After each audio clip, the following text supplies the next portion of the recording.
at 11:30 Eastern time. We're going to go ahead and get started here.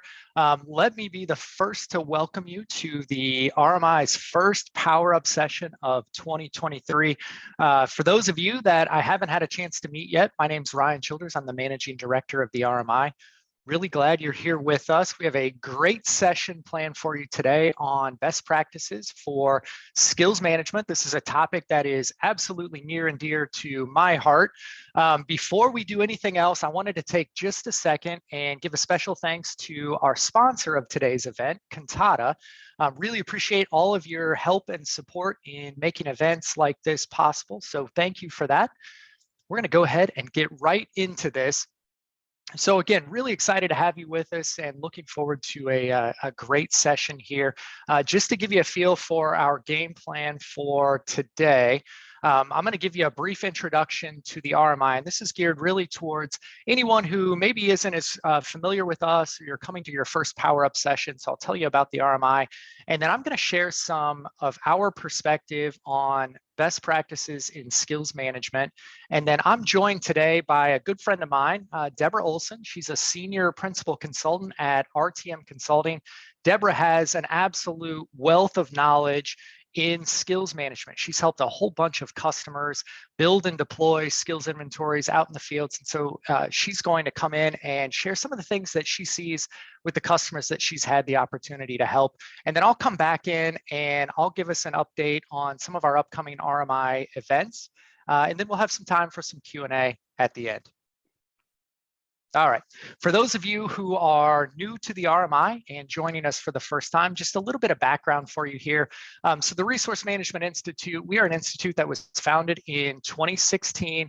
We're a 3,000 member community of RM professionals, and we are 100% dedicated to the advancement of resource and workforce management, thought leadership, best practices, and standards. We do that through our market research, our white papers, industry collaboration events, and our globally recognized RMCP training and certification program. And then, of course, our just-in-time resourcing brand of global resource management. If you haven't had a chance to join the RMI yet, let me formally invite you to take the opportunity to do that. If you follow the link there at the bottom of the screen, it's resourcemanagementinstitute.com. That is our homepage. You look in the upper right-hand corner and you'll see a great big join button. You click that button, give us just a little bit of information, and you're in. You're a part of the RMI at that point. And just for joining the RMI, you get access to our insight and thought leadership, our white papers on RM best practices. You get access to all of our market research. And I'm going to share some data from our latest market research report here as part of today's session. We'll give you invitations to RMI events like this one and many of the others. And then you get access to recordings of all of our previous RMI events and power-ups as well.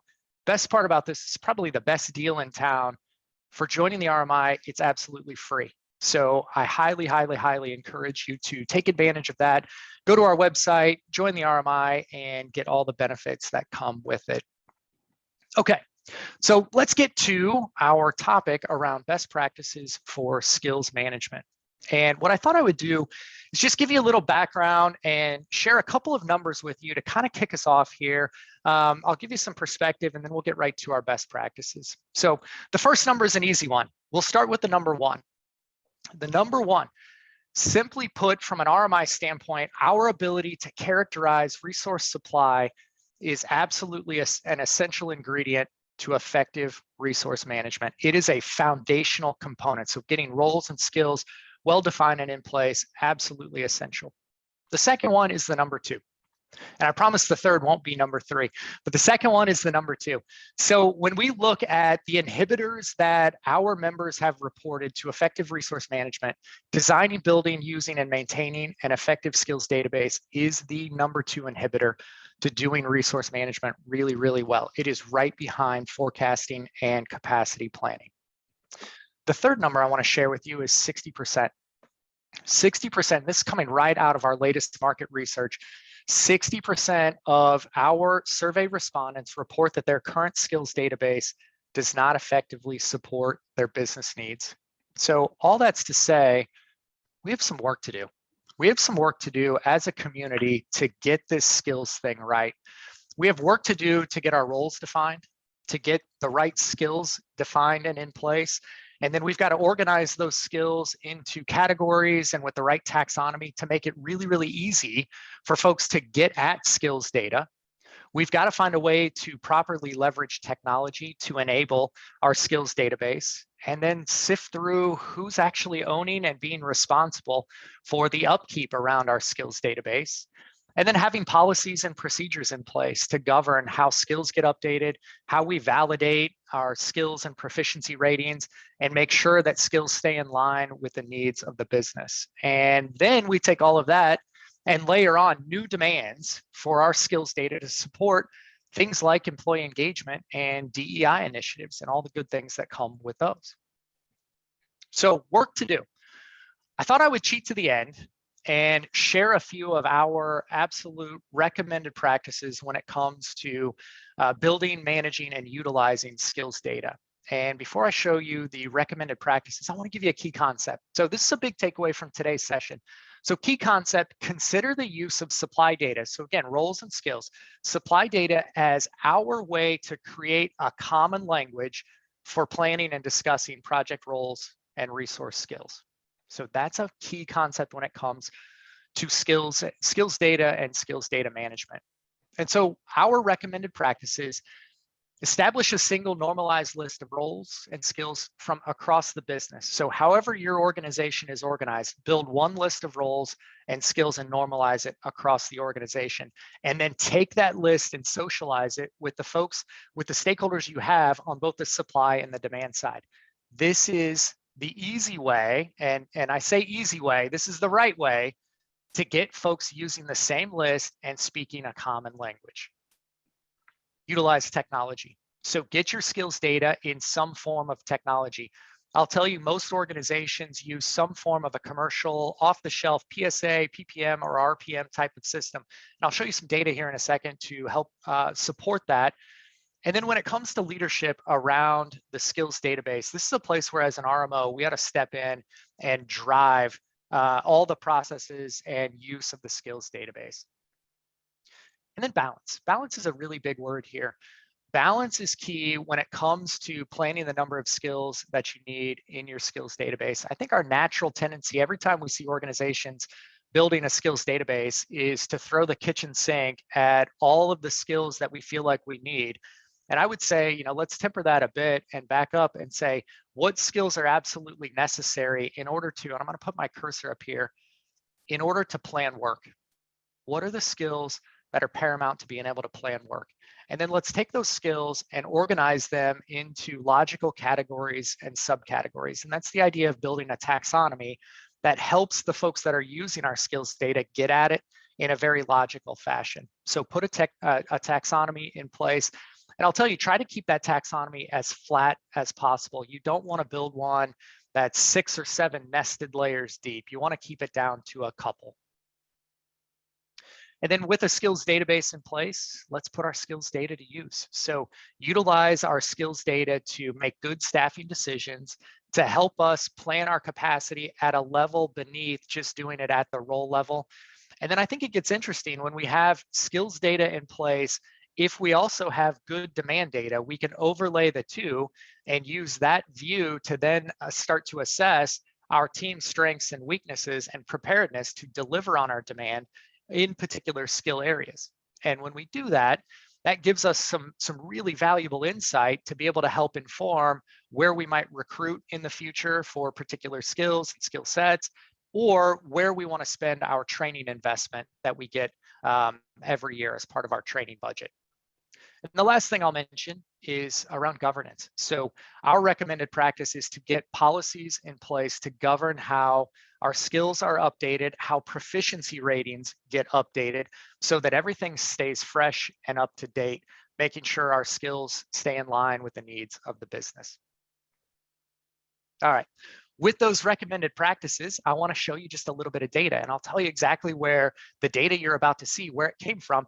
It came right out of our latest market research report on skills tracking and management. And this was in the latter part of 2022.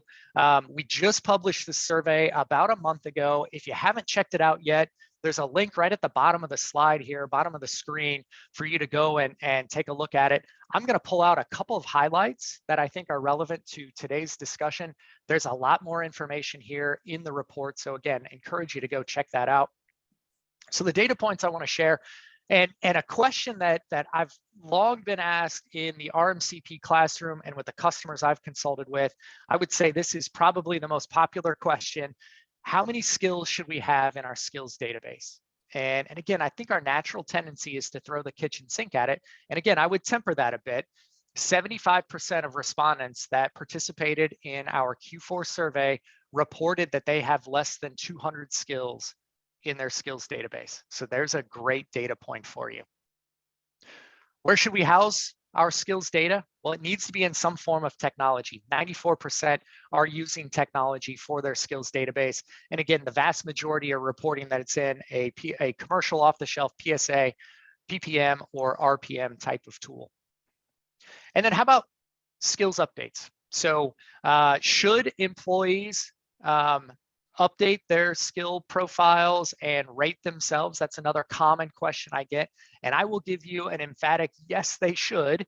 Employees should rate themselves on skills. And in fact, 75% of folks that participated in our survey reported that that's what's happening in their organization today. And then I'll give you one more data point. What about validation? This is another commonly asked question in the classrooms that we have for RMCP. How should we validate the employee skill ratings? Should we do it at all? And who should be the person to do that?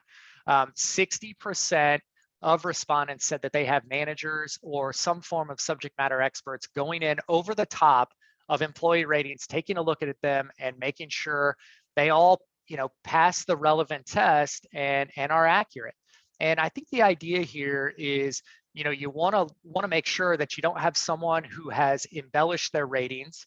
You also want to look for places where someone who's very, very modest has underrated themselves and start to level the playing field. Because the whole goal here is we want to be able to have an accurate skills database that we can utilize to do all those things I mentioned around staffing decisions, capacity planning, and planning for training and those kinds of things.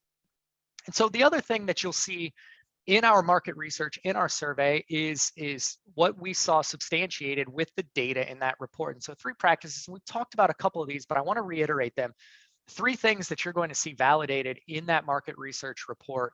Leading organizations, when it comes to skills management, they define skills by role. So they're looking at the skills that are necessary in order for someone to be successful in a role. They also have regular skill updates in place or have protocol in place for regular skill updates. Deborah is going to give us some good insight on what that actually looks like here in just a second. And then having processes in place to make sure that those skill ratings are accurate. So doing that with a manager or some form of a subject matter expert. So all really, really important things that really popped in our market research report. All right, with that, I want to turn things over to my good friend and colleague, Deborah Olson. So I'll give Deborah an introduction here. So Deborah is a senior principal consultant at RTM Consulting. She and I have worked together for a long, long time, and she has, again, just a wealth of experience helping organizations as a consultant build and deploy their skills database, and especially around policies and procedures to make the most use of it. So with that, Deborah, I'm going to turn things over to you.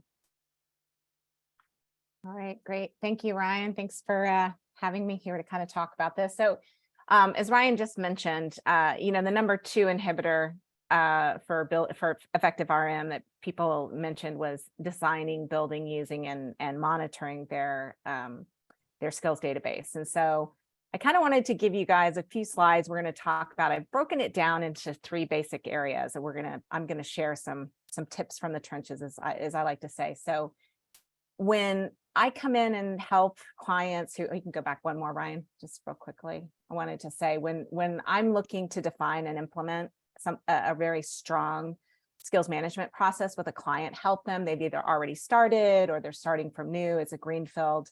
I really like to take them through and have them think about it in 3 specific components. And so building and designing it. then how, the best way to utilize it and make sure that you're using it in the most effective way. And then also monitoring, which cannot be underplayed. That is a really key thing that I think people forget about. Okay, now you can go ahead and go, Ryan. Thanks. So I've got 3 slides here. I'm going to talk to you about it, one on each one of those things. The first thing we're going to talk about is building a usable database. And in the lower right-hand corner, you'll see that all of those best practices that Ryan shared at the earlier, I've stuck the ones that are most applicable to the 3 components that we've talked about here. Left out technology. I'm not going to get into that much about technology because really the idea is that you need to be able to have it somewhere where everybody can use it. So if you've got it on your desktop in an Excel spreadsheet, not very good, becomes tribal knowledge.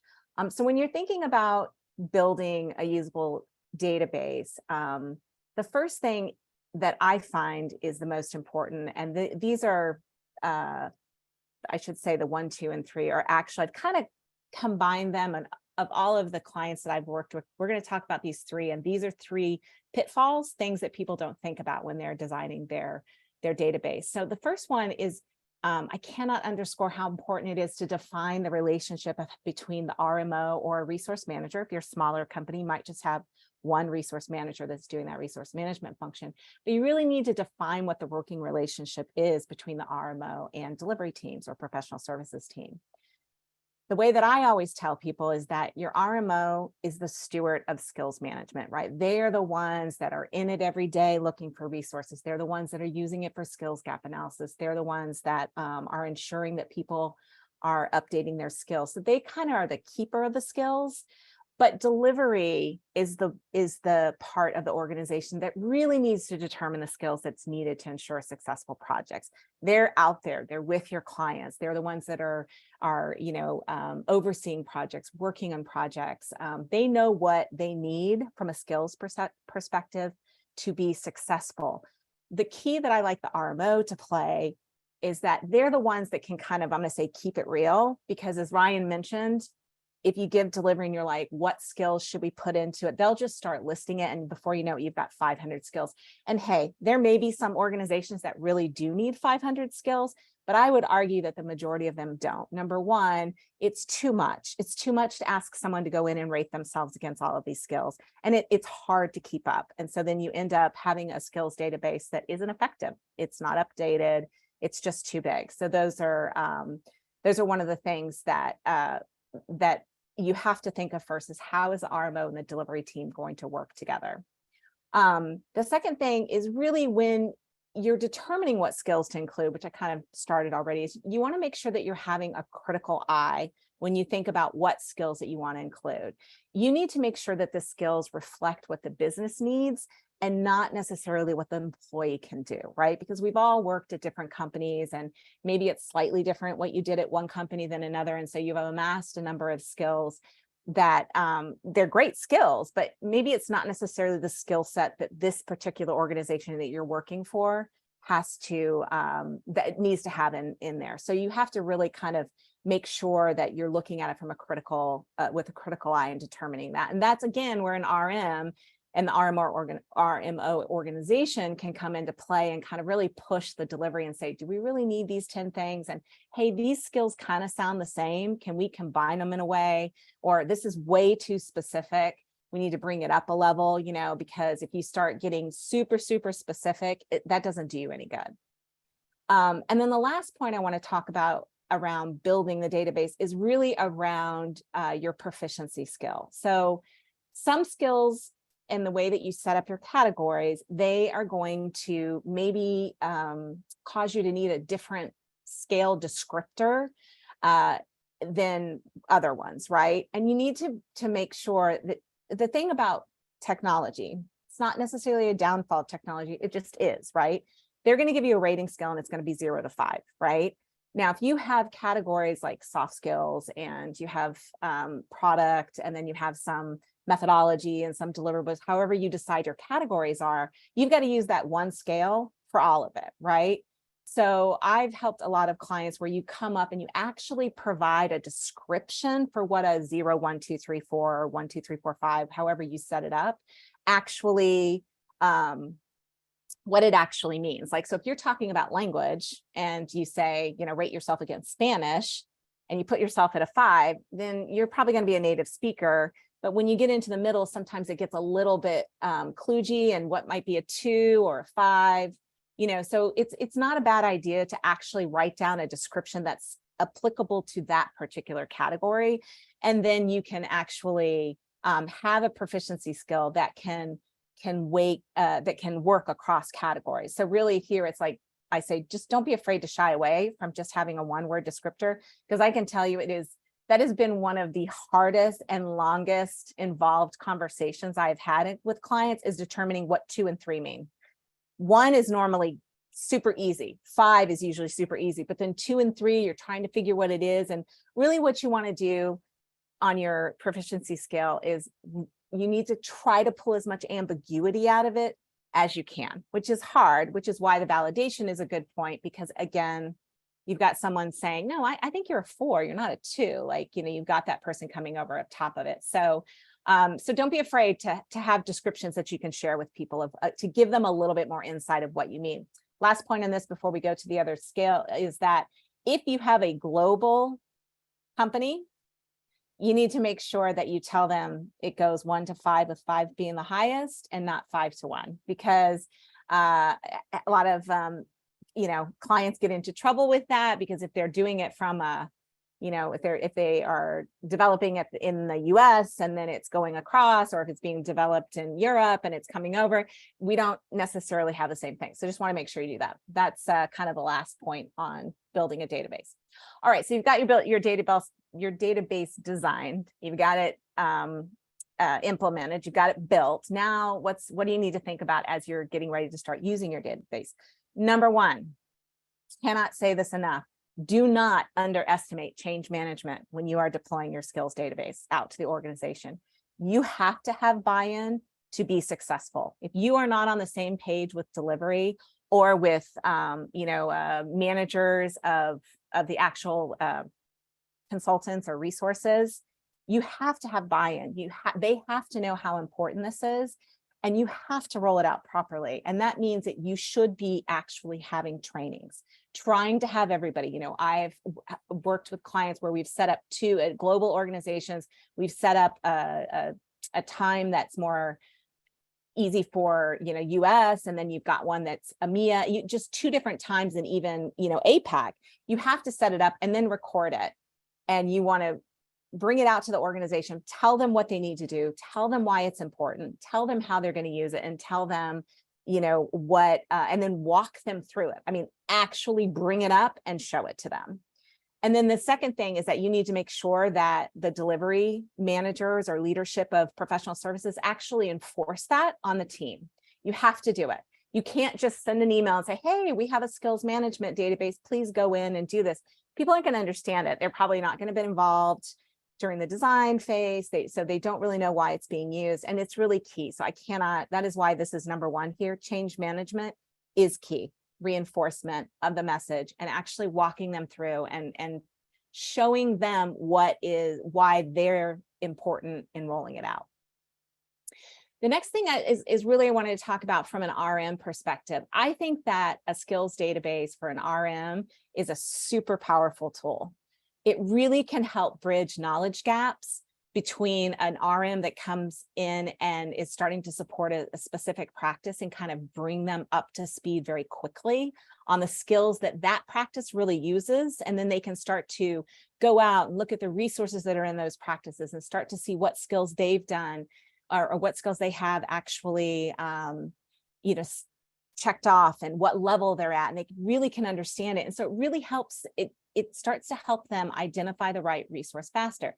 That doesn't mean that you're going to go and be a robot and you're just going to say, I need we all know resource management, right? Like, I need a resource from this date to this date for this much of a allocation, and it has to have these 3 skills. Look, this is the person, go. That's the starting point. We all know that in resource management. That really is the starting point. There are other conversations that need to be happen around that time. But the thing again is, it's getting to know your practice, getting to know your resources, and it builds a stronger alignment with delivery, because then when you start to have those interlock conversations, not to bring a different component of the wheel in, but when you start to have those conversations, then they'll see that you're very aligned.